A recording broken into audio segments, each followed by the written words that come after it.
ওয়ালাইকুম রহমতুল্লাহ। আসলে ঈদুল ফিতর আর ঈদুল আজহার মধ্যে কিছু পার্থক্য থাকে, ছোট এবং বড়দের ঈদের মধ্যে কিছু পার্থক্য থাকে।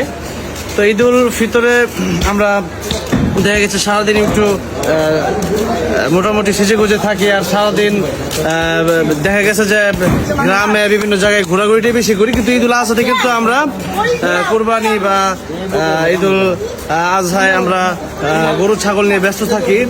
তো এখন কথা হচ্ছে যে আজকে এই যে উনি আসছে খেলনা, ওরা দেখে আমার মনে হয়ে গেল যে আমি একটু আজকে ঈদের আনন্দটা ছোটবেলা যেভাবে করতাম ওইভাবে করি। তো এখন এটা উড়াবো, এটা ছোটবেলা আমরা খুব উড়াতাম, এখন আমরা দেবো। বিসমিল্লাহ রহমান রহিম।